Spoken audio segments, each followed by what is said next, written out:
This is International Master Eric Kislik. Let's look at game number 10 between Ding Liren and Gukesh, with the match tied up 4.5, 4.5 with one win apiece.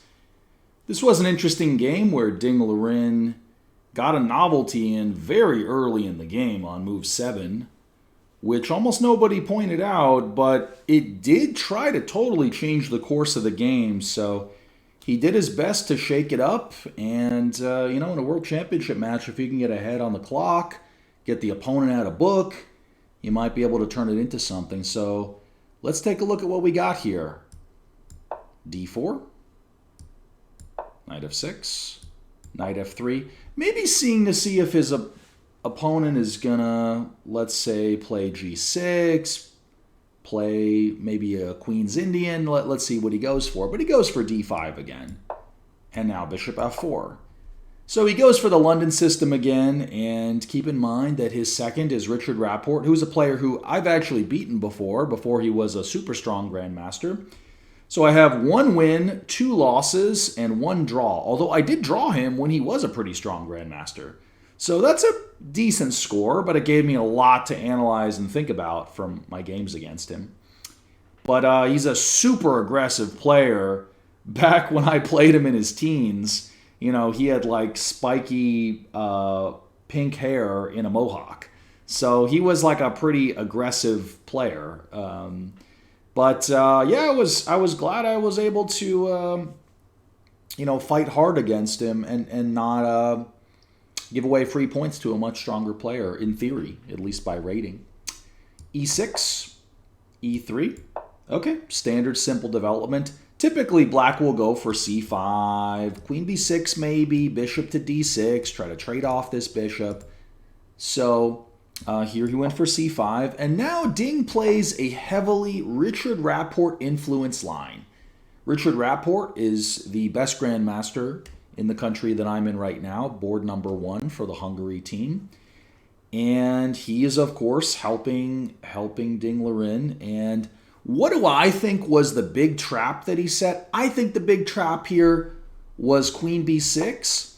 And now I can go C4. And you set off that poison pawn bomb and go, you know what, I'm going to castle. And if he takes, I go Queen C2. I don't let the queen out, and I go Knight C3. Now, you might think to yourself, well, aren't I getting enough material here? Queen takes, bishop takes. Isn't this going to be good for me? Not exactly, because white has such good development here. So even though you have 2 rooks and a pawn for the queen, which would make you think you're getting something good, maybe you're winning a pawn, but you're not because of the bad development there. So that, I think, was one of the best traps that they set here.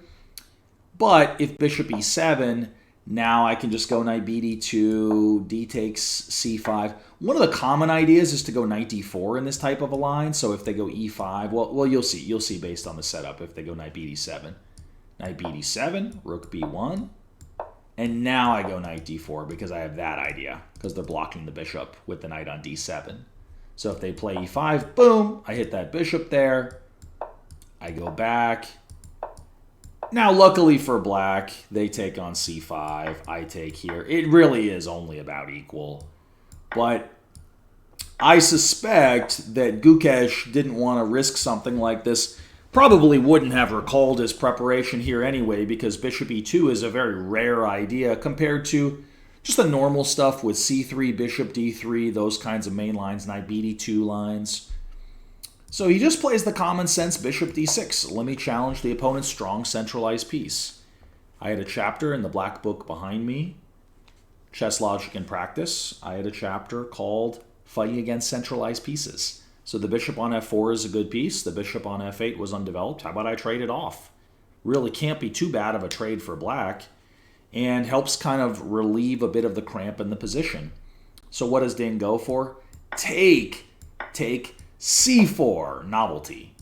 So that was a very nice novelty, and amazingly, there are 0 games here in the Lichess Master Database. 0 games. So he managed to put his opponent into an unusual situation. I quite like this idea because he's given his opponent a pawn structure that maybe he's not all that familiar with. I mean, surely he's played some Queen's Gambit decline structures, but this is a bit of a weirder version of it maybe. And if takes, probably he would keep the queens on the board with queen c2, try to go rook d1. So I go here, I go rook f d1. Now, the argument for white would be to basically say, well, I'm going to try to be a little better because the bishop on c8 is kind of passive. That being said, they go b5, and then they can later go bishop b7. So they play this, they try to trade off. Of course, I obviously moved the queen. I don't want to do a Botez gambit there. Take bishop to g3. I just go knight e5, and then I play a4. But in Queen's Gambit accepted fashion, black will take on a4 and then play a5. So here I go a4, take, a5. Kind of securing that b4 square, keeping the queen side very tight, not giving anything. So, had this been played, I think black would have been fine. But black opted for knight c6 instead. Interesting choice. Knight c3. Now, it looked like Ding was going to maybe get something here, like queen c2, rook f d1, isolate the pawn. But Gukesh timed this perfectly. D takes c4, bishop takes c4, knight h5. Now, if he had traded queens on d1, maybe white can keep a bit of a grip there, go knight e4, use the d6 square. Knight h5 was pretty annoying. Now, one line I analyzed here, there is the idea of queen c2 or queen e2. I know players like Kramnik were analyzing this. Queen e2 would be interesting to allow the capture, and then, later you centralize your pieces and you use the e5 square. No real risk there. That part is true. I was analyzing this, knight e4. Let's say take. I take on c5. I go rook f d1. Take. And I try to go knight e5 after this. But what does black do? Challenge that. Bishop b7, knight e5, knight c6 challenges it. And, there we can't really make too much of a strong argument there for white to have an edge. So bishop g5. I thought this was very natural. Now, this did pose an interesting problem for Gukesh. It was, well, are you going to trade queens and then play maybe h6 or f6 g5? So, for example, take maybe f6 g5, but then that also gets kind of sharp. So you do kind of wonder, is black maybe going to spend 20 minutes here figuring out the difference between h6 and f6? Let's say h6, knight e4, hitting the bishop. I go here, and then g4 is an interesting move to go for this. Let's say f5, knight d6, take. I'm trying to win e6, take. Bishop takes e6 check. I take on b6 there. The problem is I don't get to keep my two bishops versus the two knights. Yes, I go bishop g4. They hit the bishop. I defend it. First I check. I go bishop h5. But after rook f6, they're holding on tight here. So black is okay here. But he just went bishop e7. He said, you know what?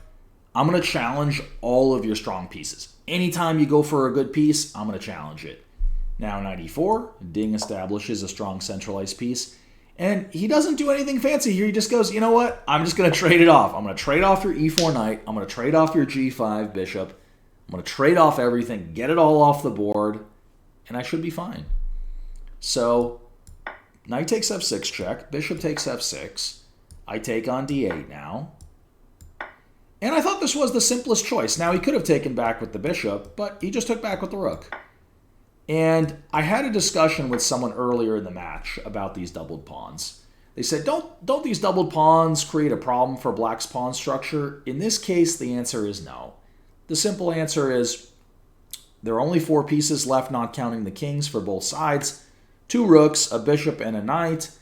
And the black king easily defends the f-pawn. I mean, if the f6 pawn could have been attacked by 3 pieces here, sure, it might be a problem, but it can't. So rook f d1 and bishop d7, improving the worst place piece. Ding improves his worst place piece. And then bishop e8, as one of my students calls the Kislik tuck. Just tucks in the bishop, nice and cozy over there. Now you could also play, let's say, king f8. king e7. But, the problem here, let's say, I can't even really double rooks here. Let's say I play rook c3, e5. This is basically the problem. We have doubled pawns here for black, but they're really not weak. They're really not. So black can just centralize everything. And sometimes, even if you don't have an active plan, if you just have really centralized pieces like this, black really has no problems. Just nice centralization. And I think we're going to have a draw here.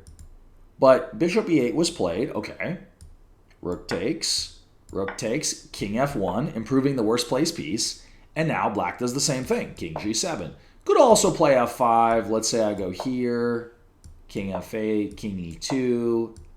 I could try rook c3, but eventually, like same type of deal. Let's say they play this, lined up against the king. I just move back.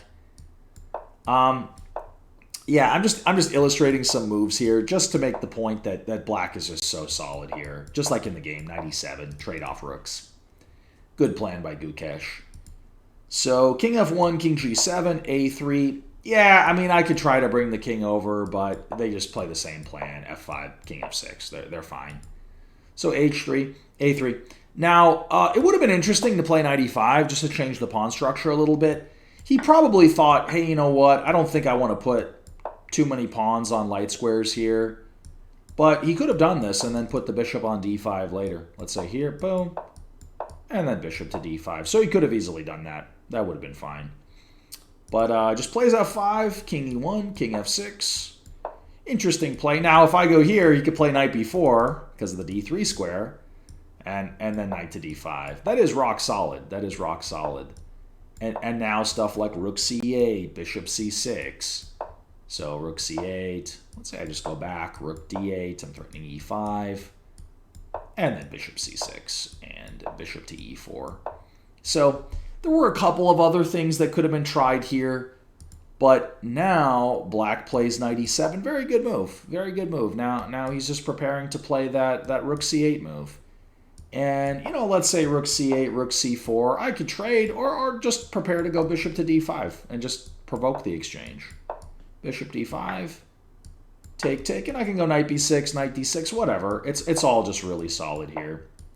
Yeah, king e7, king d6, and f6. And everything is perfectly secured here. So this is just basically going to head towards a draw. G3, just a solid move. Typical standard strategy. Might as well put all the pawns on dark squares here. Complementing the bishop on a light square. Rook c8, yep, challenges that. Take. Now he's going to go knight d6, so Ding just waits for it. Okay, knight d6 is coming. And then he goes knight c4. I can't really even keep play in the position. Like if I try to go knight c3, they just go knight e4. So, can't really keep the play. I did like the opening play here. By Ding. Because he at least succeeded in fighting for one of those three kinds of advantages you can fight for. You can fight for an objective advantage. He tried to fight for that. He couldn't get one, but he tried to fight for that. A time advantage. He tried to fight for that. And a familiarity advantage. And he tried to fight for that. So, he tried to fight for all three types of advantages he could go for. Anyway, knight c4 was played. Take, bishop c6. Ding carries out the same strategy again, putting all the pawns on dark squares, not allowing the king up. And then he just walks the king up here. But black is just so solid here. King d6.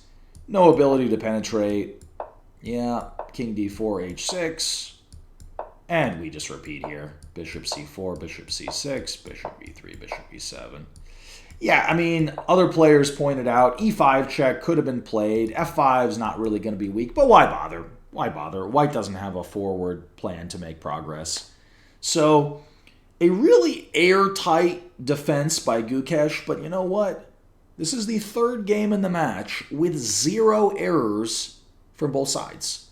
No inaccuracies from both sides. Now, maybe just like in game 9, you could make the argument that the Ding could have put up a little bit of a better fight for an advantage. Maybe could have played queen e2 on move 11 or knight e4 there. But he did play principled preparation. He played a rapport line, and Gukesh responded very critically, and he just kept playing the principled move. And you know what? If you respond really principally to good opening prep and you're playing black, you're gonna meet them blow for blow. And he got equality there. So great defense from Gukesh. We'll have to see what happened in the rest of the match, because there's a lot of chess to be played with 4 more games. I'll catch you in game 11.